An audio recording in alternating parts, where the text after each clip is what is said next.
Bueno, que se me ha acabado el tiempo de grabación ahí cuando ya estaba casi terminando. Es lo que tiene estas versiones que no son premium de estas aplicaciones. Bueno, ya no queda nada. Este vídeo va a ser muy cortito. Bueno, estábamos viendo el estilo flamenco de pintura, que es el tercer y último estilo que vamos a ver de la pintura gótica. Luego hay otro estilo que llamaban el estilo internacional, pero que no lo vamos a ver. Con estos tres va a ser suficiente. Entonces, aquí yo estaba diciendo que lo importante, pues es sobre todo el estudio de la perspectiva, de la profundidad. Estos personajes ya tienen profundidad, ya se ve que están en tres dimensiones, que tienen un volumen, que hay algo en el fondo y además algo muy bien representado. Y se representa pues a partir de los puntos de fuga. Es lo que decíamos de este cuadro, por ejemplo, del matrimonio Arnolfini, es uno de los cuadros más famosos de la historia, yo diría. Es también óleo sobre tabla y está pintado por Jan van Eyck. Jan van Eyck. Estos pintores flamencos se llaman flamencos porque venían de la zona de Flandes. Flandes era lo que hoy son los Países Bajos. Entonces, el punto de fuga, digamos, que estaría situado, por ejemplo, aquí en este espejo, digamos, y a partir de aquí saldrían unas líneas desde la profundidad de ese espejo a partir de las cuales se dispondrían los personajes y todas las cosas que hay en la habitación, ¿vale? Y esa sería la perspectiva. O sea, así conseguirían esa profundidad, esa perspectiva. ¿De acuerdo? Es algo que antes pues no habían desarrollado, no habían conseguido tanto, se va desarrollando poco a poco. Bueno, pues esto es el matrimonio de Arnolfini, un cuadro famosísimo de Jan van Eyck, y de Jan van Eyck también es esta anunciación de aquí que os he dicho antes, que no lo ve así, a lo mejor piensa que son estatuas, y que están así como hacia afuera, ¿no?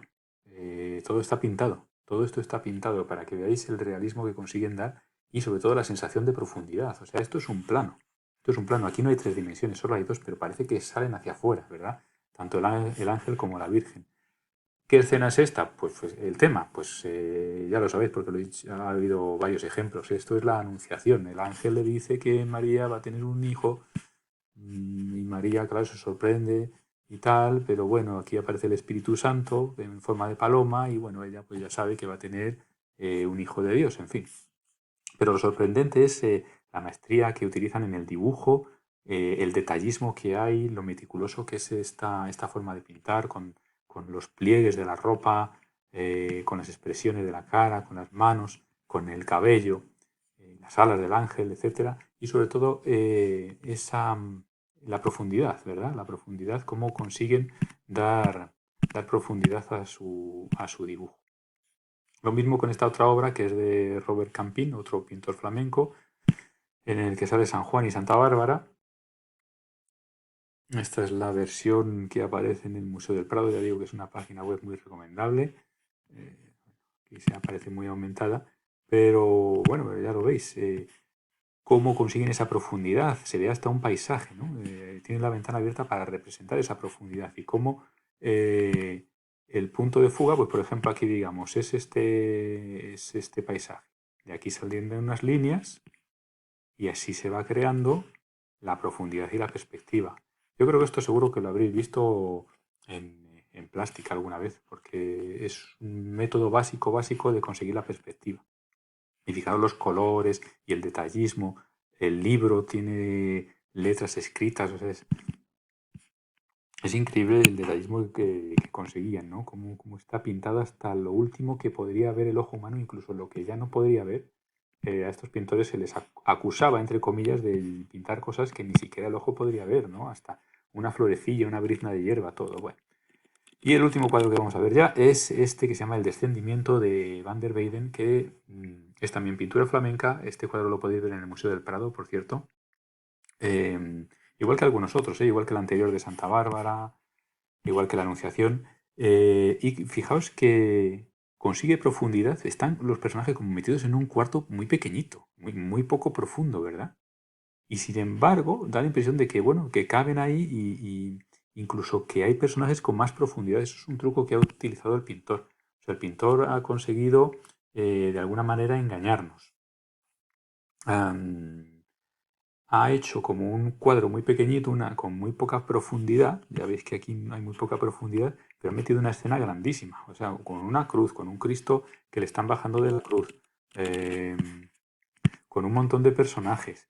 Entonces, si os fijáis por aquí, fijaos la Virgen que se ha desmayado, pues su vestido llega hasta muy atrás, hasta muy atrás. O sea, es un fondo que no coincide con este. Son trucos que ha hecho el pintor para representar la profundidad. O sea, juega con diferentes profundidades. Eso, bueno, lo hacen sobre todo para demostrar lo buenos que son, ¿no? Lo grandes artistas que son. Bueno, pues resumiendo, pintura flamenca eh, es la parte final ya de la pintura gótica, pero si empezamos del principio tenemos tres estilos. El estilo lineal, ya veis que es todavía muy parecido al románico, pinturas muy planas, sin perspectiva, todavía muy rígidas, poco realistas, no dibujan el fondo, no hay paisajes, no hay nada en el fondo, solo hay colores planos.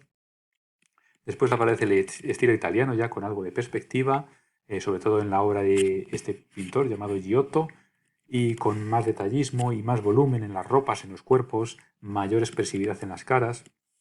Y por último aparece el estilo flamenco, el Flemish Style, que tiene mucho más detalle, dan con el óleo, redescubren el óleo, porque parece que ya lo usaban en los romanos antiguos, que el óleo se seca muy despacio, entonces permite pintar con mucho detalle, permite rectificar, permite pintar varias capas de color sobre un mismo sitio. Bueno, es muy... tiene muchos más recursos, digamos, tiene muchas más posibilidades que el temple. Por eso poco a poco el óleo va sustituyendo al temple o témpera, que viene a ser lo mismo. Entonces, mucho detallismo, el estudio de perspectiva fundamental y...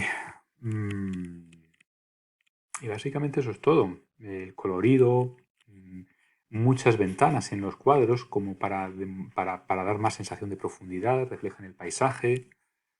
Y bueno, estos son algunos de los más importantes. Yo recomendaría, cuando buenamente se pueda, ir a hacer una visita al Museo del Prado porque hay una gran colección de pintura flamenca. Hay una gran colección de pintura flamenca. Entonces, bueno, pues eso es lo que hay que saber del arte y con esto terminaríamos el tema. Entonces, yo lo que voy a hacer son unas preguntas sobre todos estos vídeos que acabo de hacer, y los subo a la web y ese va a ser la tarea, porque con ejercicios del libro al final es un poco follón, hay cosas que no se entienden demasiado bien, entonces nos vamos a enfocar más en estos vídeos. Por supuesto podéis consultar el libro, todo esto está basado en lo que viene en el libro, pero me interesa más que os quedéis con lo que yo he estado explicando. Bueno, y aquí tenéis el test, como siempre, para hacerlo al final y lo mandáis y como se ha hecho siempre. Bueno, pues eso es todo por este tema. Espero que todo esté más o menos entendido. Si no, por favor, preguntad cosas.